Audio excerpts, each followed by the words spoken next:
Welcome to today's episode. We have a special guest with us, Mr. Alex Moscow. Welcome back, sir. Thanks for having me. Excited to be back again. Absolutely, man. And this is actually a special episode. We are welcoming in episode number 100 of the High Profit Event Show. This has been a super curated podcast over the last 2.5, almost 3 years now.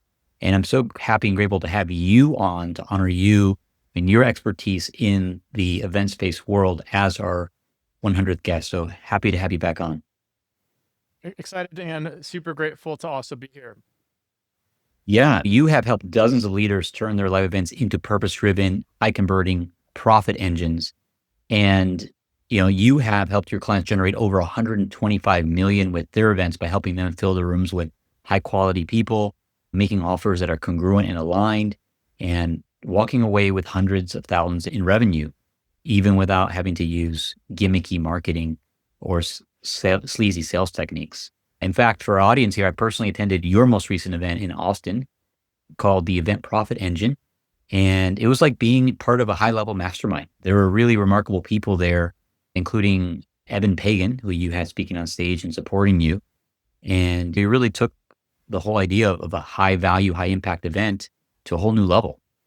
So for our audience here, if you're planning your first event or a retreat or mastermind or an enrollment event, or whatever the experience that you're wanting to create, this interview with Alex today is going to show you not only how to fill the room, but also how to get sponsors to take the risk off of your back, and also how to sell congruently from stage, ultimately resulting in an event that is going to be impactful and profitable. So let's dive right into this next episode.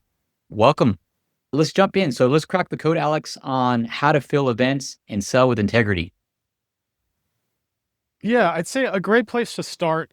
And even when I hear that my clients have done over $125 million in sales, that's obviously all, if I add everything up of what's semi-trackable, that I still think about, okay, how the heck did that happen? And as I've really did my last event, the Event Profit Engine, a big opportunity for me to really synthesize everything that I've done over the past 15 years with live events. And there's a few key components that I think in this podcast specifically, which would be really great to go deeper into, because I think we're also at a really interesting space in time where the evolution of the coaching and training and high ticket service business as a whole is really like going through a shift right now. And I think the big shift is really going towards not quantity, but truly it's focused on quality, especially with how fast artificial intelligence is going. The quality of our work, the quality of our marketing, the quality of our sales messages, and the quality of the experience that people have is going to be one of the most valuable things and one of the most valuable focuses as a leader that we can really pour our time and full energy into as well. So such a big part and a big first domino for us and what we help our clients with is to really optimize for who's the top 5% of your audience that is going to be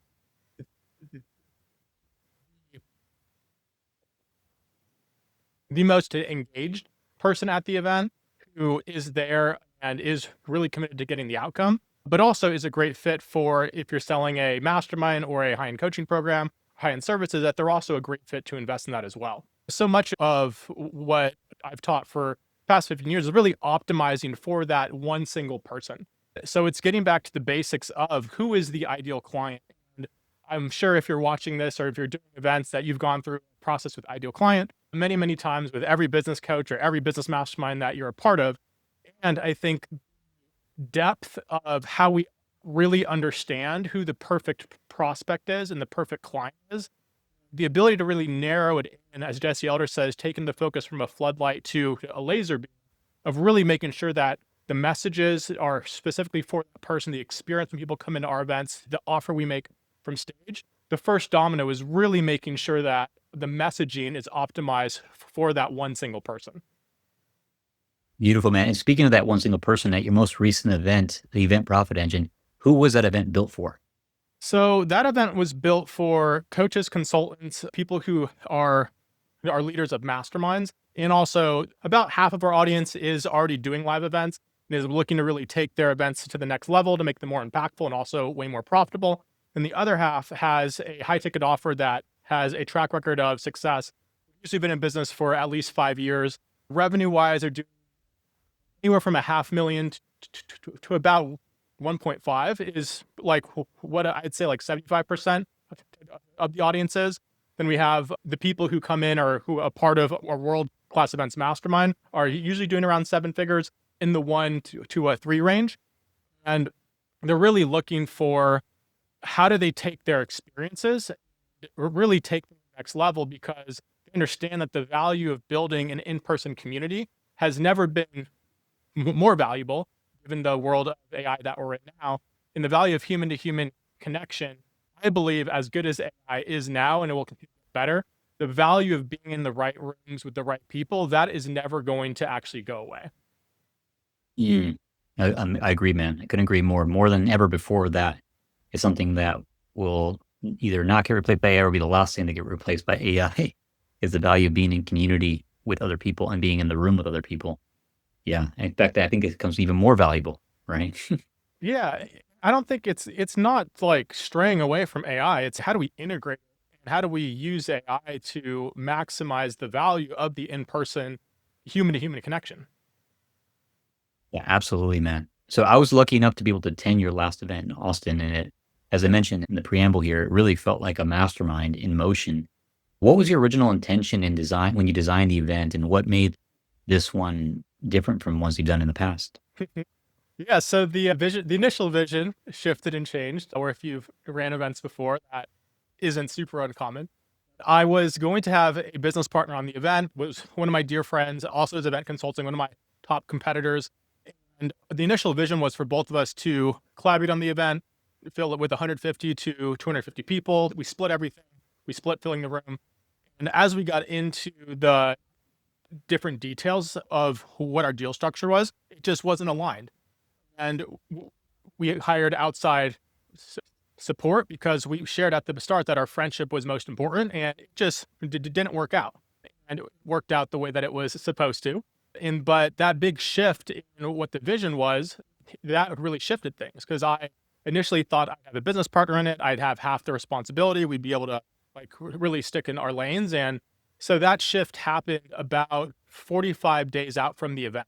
So that big pivot, it really looked at where I came face to face with, okay, I've already sold over 6 figures in sponsorship. We had at that point about 25 or 30 people who were already confirmed to attend. And so I was at a crossroads, which events oftentimes present crossroads for our evolution to make a choice of which path we choose. And so I had every reason to not do the event, to push it off, to push it further out. Well, I knew I could have those conversations with people. I could make it right. And I knew that a big part of it for me was this bigger vision of really not just creating the top event consulting company. That's kind of like, it's not super important to me, but what it is to really have an in-person community for other leaders of live events. Because as I've ran events for 15 years, I never had a true community that was just focused on that. I've been in all these $25,000, $100,000 masterminds, great entrepreneurs, but the focus was never just on live events.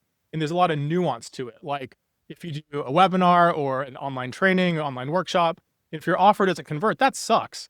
But it doesn't suck nearly as bad as if you're in a room of 50, 100, 200 people and you make an offer from stage and that doesn't convert, and you have $100,000 that you've invested in the event, you have your team's payroll or whatever is really up against if the event is financially successful or not. Like it's a different level of pressure that's there.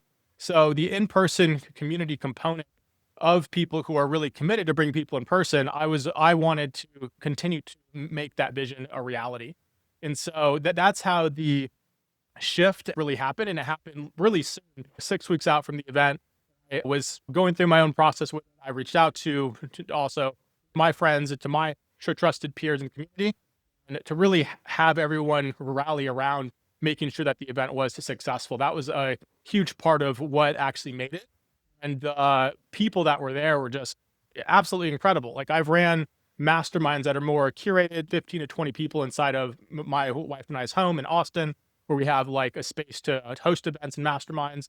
And I've had like really awesome people who I look up to, respect in those events, but I didn't expect to have 75 of that same quality of entrepreneur to say yes to also come. So that was like a huge shift for me of where I had a limiting belief that I could only fill a room of 10, 15, 20 of those types of like peers, and to have 75 people come in was just like, wow, like there's something here.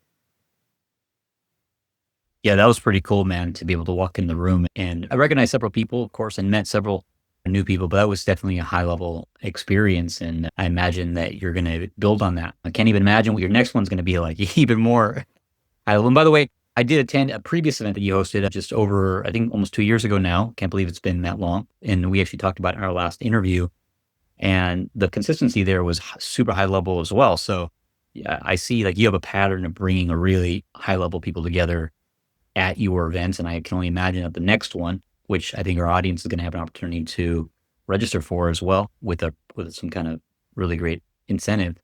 Dude, I can't wait to the next one. It's going to be awesome. Yeah, same. It goes back to what I initially said. Like, if you have the right people in the room, it takes off so much of the stress or different frustrations that we oftentimes have as event leaders and making offers from stage.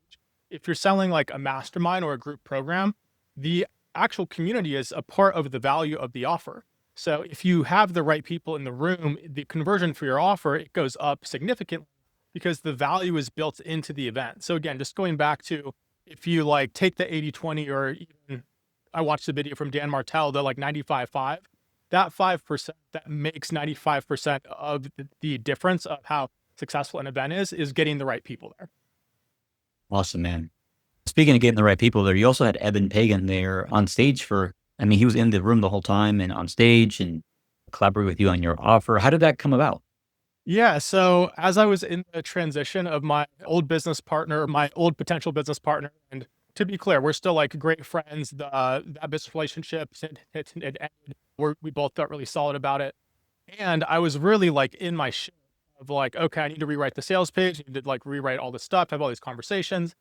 And Evan and I have been friends for years now. He and his wife run some different retreats for couples. So Jennifer and I have gone to their stuff. They've been great friends, and he's always been super generous with his time of just saying, hey, like, I know you guys are really connected in the industry, but if you ever want me to look at anything, like, would love to help. So as I was going through it, Evan and I had been literally trying to go on a walk for like 3 months, but our schedule didn't line up. So I just reached out to him on a random Monday, and I was like, hey, like, I know you've offered to look at something. I'm like really struggling with this new sales page that I'm writing. Would you be open to hopping on a call? And we hopped on that call. And what's funny is on that call, he literally didn't know that I did all the consulting stuff with events. Like, he knew that I was in the like high ticket coaching space. He knew I ran the Abundance Amplifier event. That's like if a music festival and a business mastermind had a baby, but he didn't know the depth of the event consulting that I did. And so as he was like helping with the sales page, he just kept interviewing me of like, wait, how did you do that? Wait, what was your first event like? How do you discover this?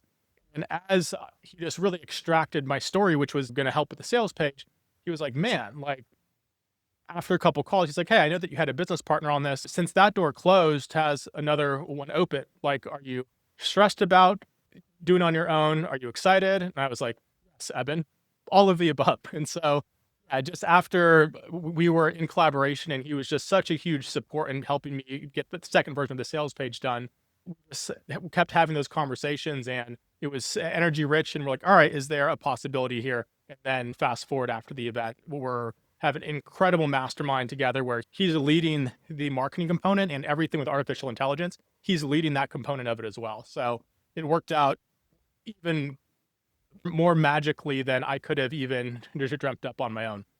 That's perfect, man. I You might know, have, Dr. Joe Dispenza's the unknown mystical future was definitely present there. yeah, I was going to ask you what surprised you the most or what turned out better than you expected. Or, yeah, it sounds like that could have been one of them. Yes. And anything else that maybe turned out better than expected? I mean, with just Eben in general, like, I've looked up to Eben for over a decade. He's such a legend in this space, and I've consumed so many of his like info product. I've watched his launches. And so just having him in my corner, and when I didn't believe in myself, having his belief in me was just extraordinary, because it was not a small task to just make that big shift was like in partnership at the event first. Then I took everything over. So to rewrite the sales page, the affiliate copy, to have conversations with all of our sponsors, it was not a small task at all to really do it with care and do it with integrity. And so to have his support and knowing that I had a trusted partner who had the best interest of myself and the event there, just having that alone really freed up so much of the unconscious limiting beliefs that I had come back up again. So I would say that was one of the most valuable things for myself. Yeah, that's awesome, man. And having him on the back end helping fulfill on the mastermind with AI and marketing, that's world class. Into your company. I would say so. Definitely say so. It's wild. That's so cool, man. Congratulations on that. And when it comes to filling the room, which is normally top of mind for most people listening to the show and most people running events, it's, hey, how do I fill the room? As you mentioned, you had 75 super high quality people at your event, most of them business owners, entrepreneurs, 7-figure, 8-figure entrepreneurs, decision makers. That's no small feat in today's world. How did you go about doing it? And what's working right now that most people overlook in your perspective? So what I found is one of the most overlooked things with filling events with high quality people is going back to the basics oftentimes gets missed. I find I get caught up in this myself sometimes as I want the best piece of content or the best email or the best ad or the sales video or the sales page. And all those things are important. But what holds value in selling tickets to events is really the personal connection the audience has with you or with an affiliate or someone who is going to recommend your event. Like example with our relationship, we've been friends for years now. I can read the best ad with the best copy with the best sales page, and that's never going to hold nearly as much weight as if you reach out to me and you're like, "Hey, Alex, here's this event you should come to. Here's why." That recommendation from you is always going to hold more weight than even the best crafted sense of marketing that I find online. So for me with filling events, I don't think it's one strategy. I think 3 marketing drivers are important to have with each event. There's one primary one. So for example, to keep it super simple, the value of reach out is also very overlooked and incredibly important with someone who is also playing life and business at a high level, maybe has a $500,000 or $1 million or a couple $1 million business. That person's busy. So the personal touch there is important. And so the personal invites, if you're hosting the event and it's not the sexiest thing, it definitely takes effort. You have to like put in the work and make it personal for them too. So that think is one of the most overlooked things. It definitely takes more work, but the energy invested into those personal relationships it makes a huge difference from whether you're going to have people who are really qualified, who you know, or people who are not. So that's one component of it. And then when you stack on top of that, social media content, organic content, if they're on your email list. So I like to stack both of those because I'll have my reach out messages. Facebook is one of the main platforms that I use. And so using my Facebook posts and my direct reach outs on Facebook so that when someone sees messages from me that I'm like sending them a direct message, they'll read that and then I'll do a different post about the event. And then I'll do another post and that gets them to like respond and to reach out. So it's not just a one size fits all strategy. The World Class Events Mastermind that I run as well is really designed for all of the event leaders to come together to share what's the best of what's working now. Because I found over 15 years that filling events, it's a moving target. And that's totally fine. It's just a lot harder to figure out on your own. So I find that with each person, it's a little different, but the value of personal reach out, personal invitation, that's never going to go away. And so if you can combine that with more automated systems like social posts, email, some ads, maybe that the combination of those is what is going to attract that best person and making sure that the messaging is really dialed in again for that top 5% of the audience who you know is going to be a great energy for the room and a great fit for the offer at the event. Awesome, man. Thank you so much. And I'm just thinking back on me going to the event. You gave me a personal outreach. And at the time, I wasn't quite sure if I was able to make it due to scheduling. And I remember like talking to a few other people who were also going. And all of a sudden, it turned into fear of missing out. It's like, well, all these cool people are going. Well, I got to figure out how to get there. And I made it there for the second half of the event, but I was like, whatever it took, I had to get there at least to be part of it in any way that I could. But I did your personal outreach plus the other people that were going, that was definitely magnetic.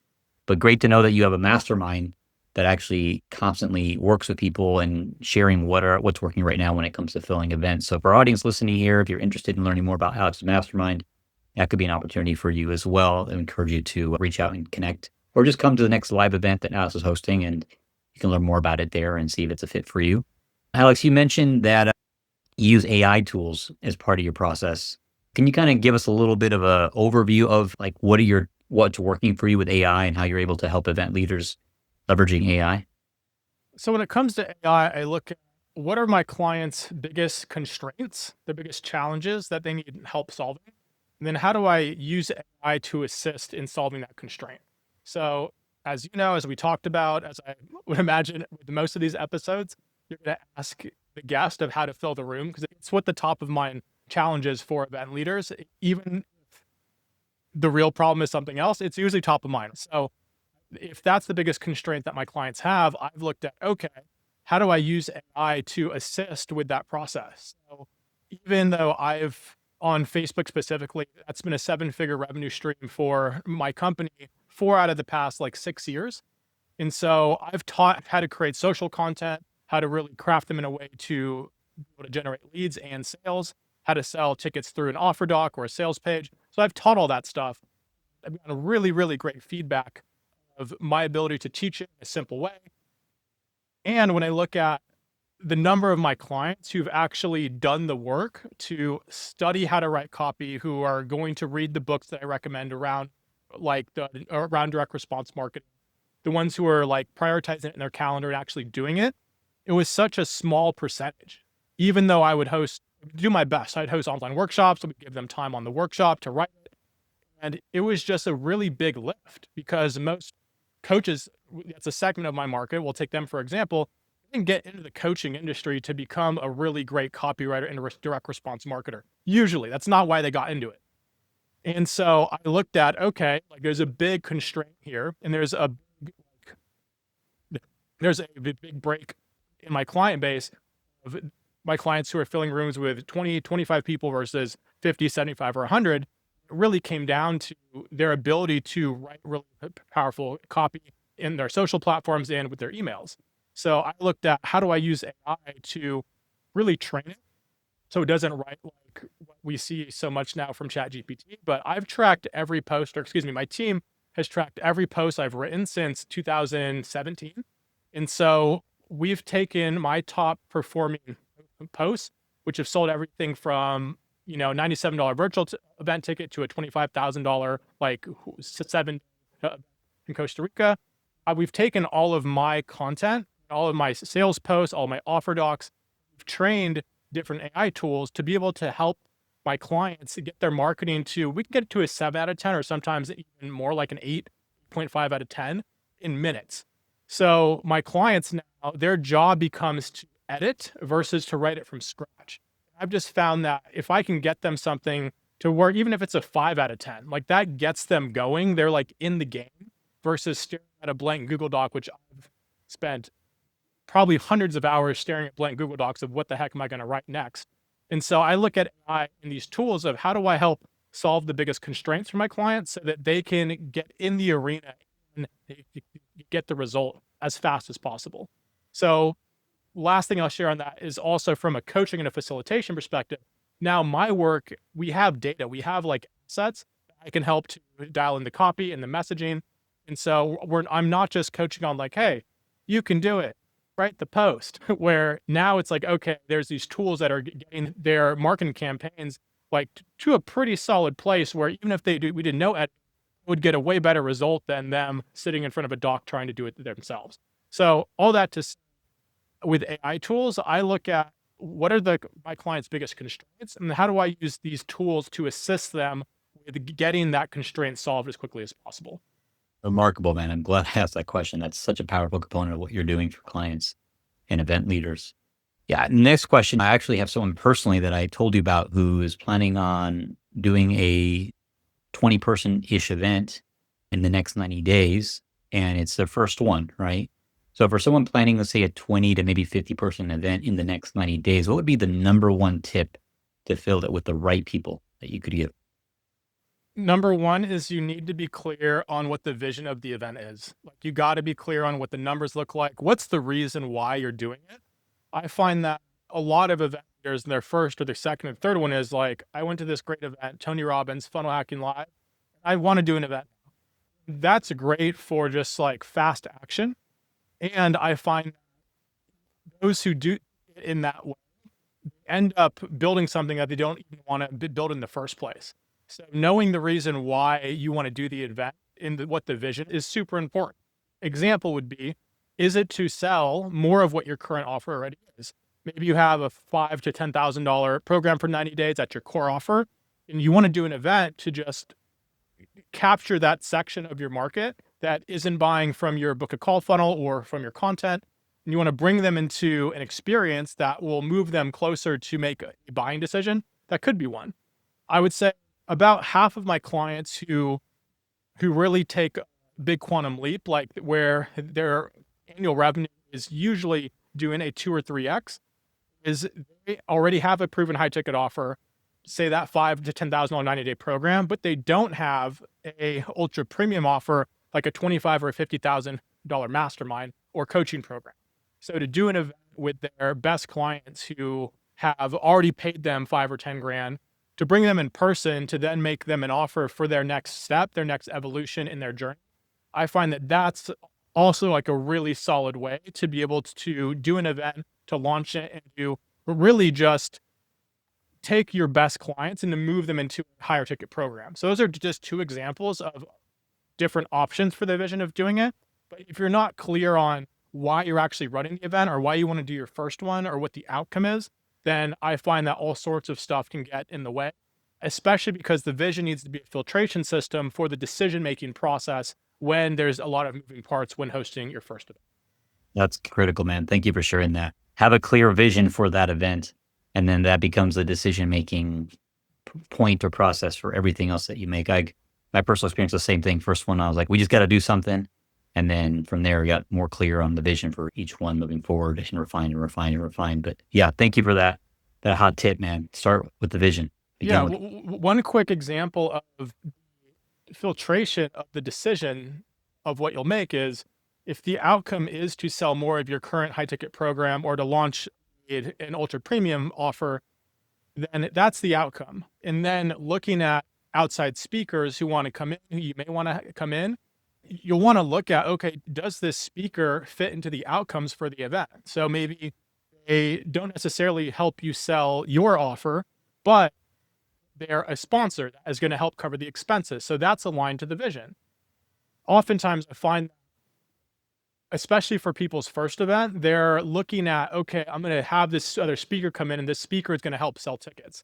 That's one of the biggest myths of doing events and having the right speakers, or they're going to approach their social media audience and we're going to sell dozens of tickets. That very, very, very, very rarely ever happens. So again, when you're clear on the vision, what the outcomes are, what the best experience is for the attendees, and that's going to help fill what your offer is there, then you have a filtration system for what types of speakers are going to be a great fit for the event or not. amen, brother. Yeah, it's like you've done this once or twice before. It's a couple times. Yeah, clearly, I agree. That's one of the most common myths that people sometimes I talk to. They come in, oh yeah, I'm gonna get these affiliates or these speakers to fill my event. I'm like, okay. It doesn't typically play out that way. Speaking of sponsors, though, you brought up a great point about sponsors and having it align with the vision of the event. You and I talked about in the green room about this. I think that's something that you uniquely have a tremendous amount of experience with, is lining up sponsors that are in alignment with the outcomes of the event and de-risking the event in that way. Yeah, could you share with us maybe just a few minutes, 3 minutes, of your best practices when it comes to getting sponsors to support the event? So when it comes to sponsorships, if you have an audience when it comes to sponsorships, you have a qualified audience that is going to come in person. It's such a valuable asset. And most event leaders don't realize how valuable of an asset that is. Because even if you're watching this and you want to speak on stages at events, if someone has 100 people and they're asking to come speak, I mean, who doesn't want to do that if it's in front of the right room? So that audience is really, really valuable. And it's been such a big strategy for me at my events because I've invested hundreds of thousands of dollars in sponsorship. Like I've invested multiple 5 figures in a sponsorship that I'm going to go to Costa Rica this week and I'm going to speak and sell and make an offer there. And so since I've also been using sponsorship as a main part of my model personally for over a decade now, I just have the experience in what it's like to use it as a strategy for myself. So I know how to show up to someone else's event, how to add a ton of value to the audience, to how to make the host look good, and how to generate leads and sales without taking away from the event host's main offer and their main outcomes for the event. So since I have that lived experience and I've had very bad experiences, had very good experiences. So when it comes to my own events, if I'm selling a sponsorship, which my event sponsorships are some of the most expensive in the space. Like a booth is going to start around 9 or 10 grand. Speaking spots usually start around anywhere from 20 to 30,000. Our top tiers are above 6 figures. It's not cheap. And as a part of what I offer with my sponsorships, I offer consulting to make sure the actual sales process, the lead generation process, the message is going to be a great fit because I know that sponsors for the right fit people, I mean, I look at those as a 3-year relationship because I know that if I can go into every one of my bigger events, which my expenses are going to usually be north of 6 figures, if I can get that covered from sponsors and they're a right fit, like my audience already needs, which is also a big part of it, where a ton of people have reached out to me to invest in sponsorship for my events. And I take maybe 5 to 10% of people that reach out because I know that I could sell a sponsorship to anyone because I have the audience. Like my audience is super qualified, doing 500,000 to 1.5 million, 50 to 100 of those types of people. Like how much money would they have to spend on Facebook ads or on YouTube ads to be able to get in front of that many of the right qualified people? I know the value of that. I spent a ton of money on ads, a ton of money on sponsorships. And so since I have that lived experience, I know that I'm not looking for a ton of sponsors. I'm just looking for the right fit ones who really know how to serve that audience. And so for you and your events, really, again, it goes back to the top 5%. Once you get that first domino dialed, your event is filled with the right people, and you can look for sponsors specifically who know how to serve that ideal client. And the value of that person who knows how to serve, in my case, the coach, the consultant that's further along in their journey, has a track record, is doing a 500,000 to 1 million plus. Like that's a specific type of client that I know a lot of my sponsors have been trying their head against the wall to get in front of. So a little longer than 3 minutes, but that's more of how I think about it. I think the big piece is I've done it myself. I'm investing in sponsorships myself. So my level of certainty and also lived experience of that process, it makes it so much easier for me to attract people in. I give them the coaching and training to make sure that they're also getting the outcomes and the ROI that they're looking for as well. That's great, man. I think that's golden what you shared there. That's going to be worth go back and re-listen to just that section alone. But don't worry, for our listeners, this whole episode is being transcribed and we're going to have show notes and summaries and all sorts of things that people can go back and reference, which is tremendous gold you've shared with us so far. I'm acknowledging that we still have to get to speak about selling from stage without feeling salesy, and we're coming up a little bit on our scheduled time. Do you think you can touch base on that in just a few minutes so that we can talk about your upcoming event? Yeah, absolutely. So when a potential client comes to me and they want me to look at what their mastermind offer is from stage, for example, usually send me, all right, here's the last half an hour of my pitch. I'm like, no, that's not how it works. Like, all right, here's the full 90 minutes of my testimonial panel, content before the pitch, into the pitch. I was like, that's not how it works. What do you mean? My belief, my context for this is the sales process starts when someone shows up at registration. It's an experience arc that is all building towards the offer or it's building away from the offer. And so I look at the event as the whole experience to help someone make a decision to say yes or to say no. So to not look at it that way, I think a lot of event hosts are leaving a ton of money on the table because they're just so focused on the perfect pitch or using NLP or some weird persuasion tactic because they think that's what's going to create the conversion. which, yes, you have to make the offer clear. You have to have stage presence. There is a framework you can follow. Many people teach the 5-step process to sell from stage. I think that's fine. And without looking at the event as the whole enrollment experience, I think you're missing out on a huge way, because the way that I look at it is offer, the sequence of the offer and where it goes in the event and the types of content that you share throughout. It needs to be strategic in a way where it effortlessly sets up the offer. And so I always shoot for myself and for my clients that the audience is asking you of what you're selling.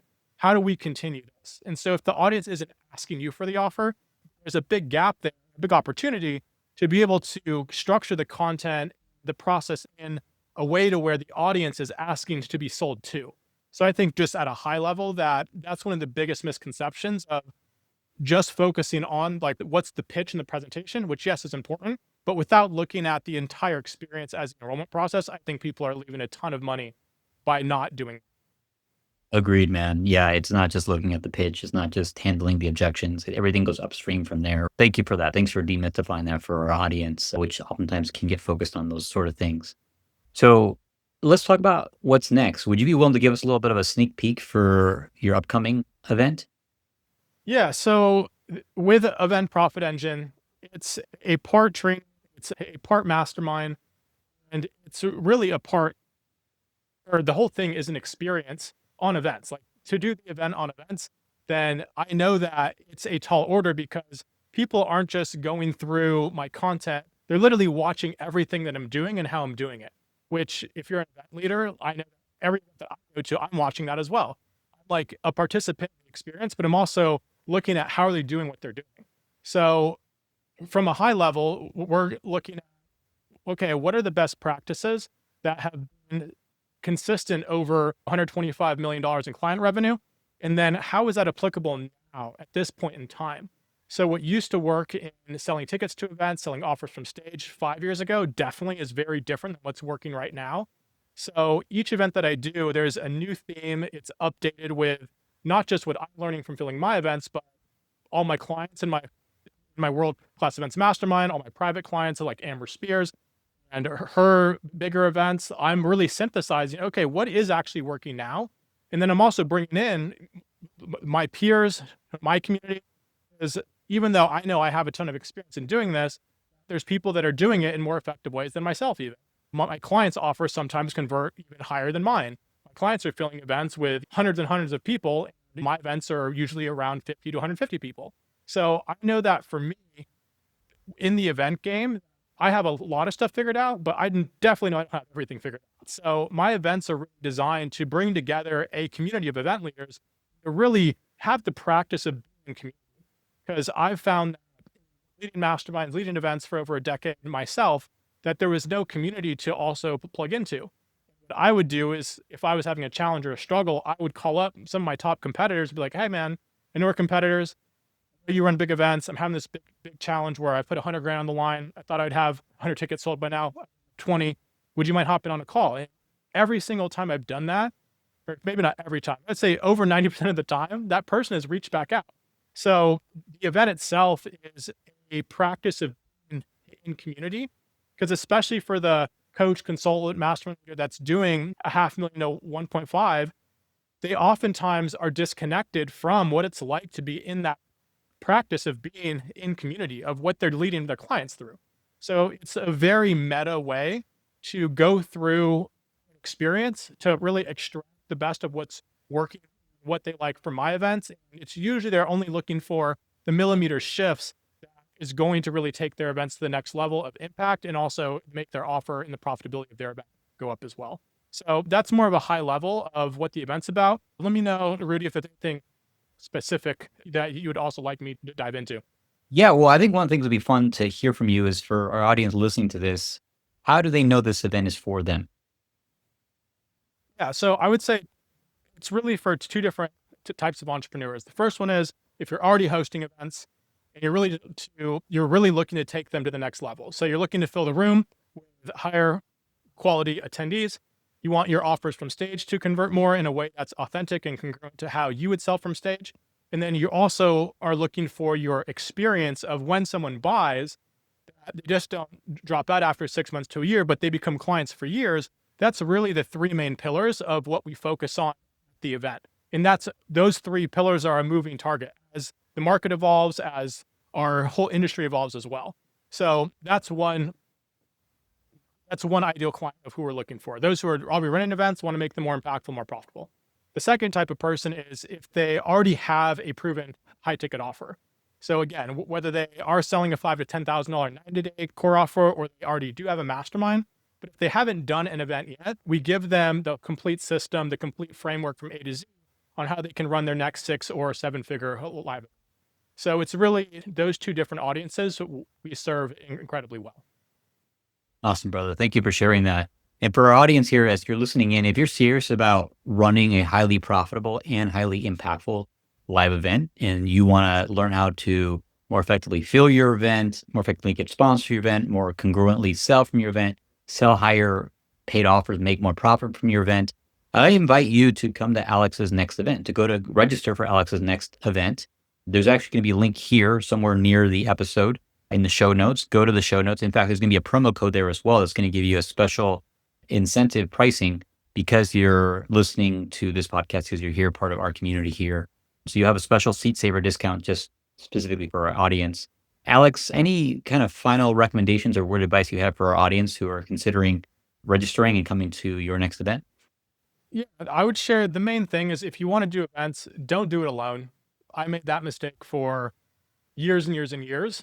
And the value of being together in person isn't going away. I truly believe, and if I look back at the past 15 years of being in this industry, and really since I was 21 years old, I'm 36 now, and where I see the future going is it's integrating AI in its live events and experiences.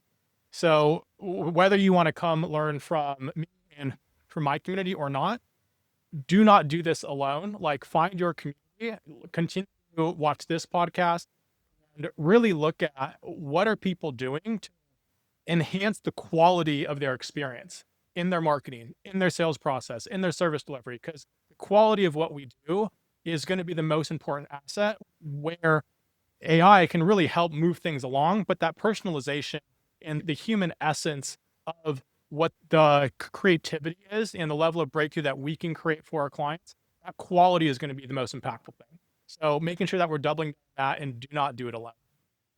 I couldn't agree more. Do not do it alone. What's this? The saying goes, if you want to go far, you go alone. If you want to go fast, you go alone. If you want to go far, you go with others. You go with a team. Alex, thank you, brother, for being a guest on our show. This has been a super special 100th episode. You delivered tremendous, tremendous value for us today. Thank you so much for being here with us. Thanks for having me, Rick.